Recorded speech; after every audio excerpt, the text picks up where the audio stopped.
നമസ്കാരം. റാഫ്റ്റോ ക്രിക്കറ്റിലേക്ക് എവർക്കും സ്വാഗതം. മനോഹരമായി ഇംഗ്ലീഷ് ബൗളർമാർ പന്തെറിഞ്ഞപ്പോൾ ടീം ഇന്ത്യക്ക് കാലിടറി. 5 മത്സരങ്ങളുടെ T20 പരമ്പരയിലെ മൂന്നാമത്തെ മത്സരം ടീം ഇന്ത്യ ഇംഗ്ലണ്ടിനോട് 26 റൺസിന് തോറ്റതോടെ പരമ്പര ഇപ്പോൾ 2-1 എന്ന രൂപത്തിലായി.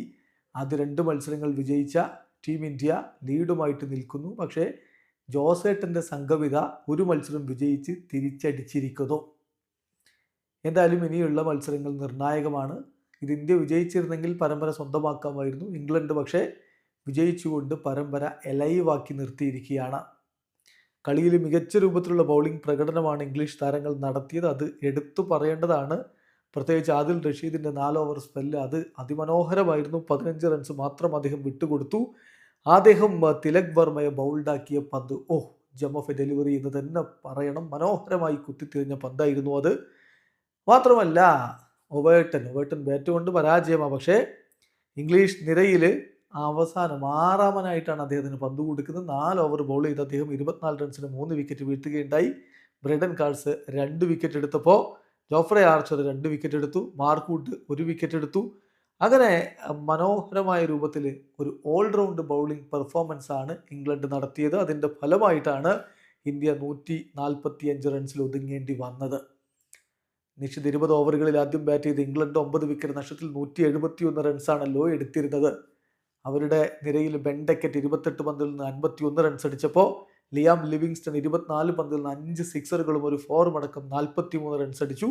ഇന്ത്യക്ക് വേണ്ടി 5 വിക്കറ്റ് പ്രകടനം, 4 ഓവറിൽ 24 റൺസിന് 5 വിക്കറ്റ് പ്രകടനം നടത്തിയ വരുൺ ചക്രവർത്തിയാണ് ബൗളിങ്ങിലെ നമ്മുടെ ഹീറോ. ഇംഗ്ലണ്ടിൻ്റെ ഇന്നിങ്സിനെ കുറിച്ച് ഇടവേള സമയത്ത് നമ്മൾ വിശദമായിട്ട് വീഡിയോ ചെയ്തുകൊണ്ട് വീണ്ടും അതിലേക്ക് പോകുന്നില്ല. ഇന്ത്യയെ സംബന്ധിച്ചിടത്തോളം 172 എന്ന വിജയ ലക്ഷ്യത്തിലേക്ക് ബാറ്റ് ചെയ്യുമ്പോൾ ഒരിക്കൽ കൂടി സഞ്ജു സാംസൺ നിരാശപ്പെടുന്ന കാഴ്ചയാണ് കണ്ടത്. ആർച്ചറുടെ പന്തിൽ ഒരിക്കൽ കൂടി അദ്ദേഹം പുറത്താകുന്നു. ഇന്ത്യയുടെ സ്കോർ കാർഡിൽ അപ്പോൾ 16 റൺസാണ് ഉണ്ടായിരുന്നത്. 6 പന്തുകൾ നേരിട്ട സഞ്ജു എടുത്തത് 3 റൺസ്. സൂര്യ ഫോം ഔട്ടിലാണ് നിൽക്കുന്നത് എന്ന് എല്ലാവർക്കും അറിയാം. എന്നാൽ മറുഭാഗത്ത് അഭിഷേക് ശർമ്മ മികച്ച രൂപത്തിൽ മുന്നോട്ട് പോവുകയായിരുന്നു. പക്ഷേ ബ്രെഡൻ കാൾസിന്റെ പന്തിൽ ഒടുവിൽ ജോഫ്രെ ആർച്ചർ പിടിച്ചു പുറത്തായി. 14 പന്തിൽ നിന്ന് 5 ഫോറുകളുടെ സഹായത്തോടെ അദ്ദേഹം 24 റൺസാണ് എടുത്തത്.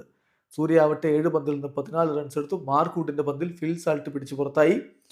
തിലക് വർമ്മയെ മനോഹരമായ പന്തിലൂടെ ബൗൾഡാക്കി ആദിൽ റഷീദ് 14 പന്തിൽ നിന്ന് 18 റൺസാണ് അദ്ദേഹം എടുത്തിരുന്നത്. ഹാർദിക് ഒരു ഭാഗത്ത് നിൽക്കവേ മറുഭാഗത്ത് വാഷിംഗ്ടൺ സുന്ദർ 6 റൺസുമായിട്ട് മടങ്ങി. അക്സർ പട്ടേലിന്റെ സംഭാവന 15 റൺസ്. ഹാർദിക് പാണ്ഡ്യ 35 പന്തിൽ നിന്ന് ഒരു ഫോറും 2 സിക്സും അടക്കം 40 റൺസാണ് അടിച്ചത്. ധ്രുവ് ജുറൽ 2 റൺസ്. മുഹമ്മദ് ഷമി 7 റൺസ്. രവി ബിഷ്ണോയും വരുൺ ചക്രവർത്തിയുമാണ് അവസാനം ക്രീസിലുണ്ടായിരുന്നത്. ബിഷ്ണോയ് 4 റൺസ് എടുത്തപ്പോൾ വരുൺ ചക്രവർത്തി 1 റൺസുമായിട്ട് പുറത്താകുന്നു.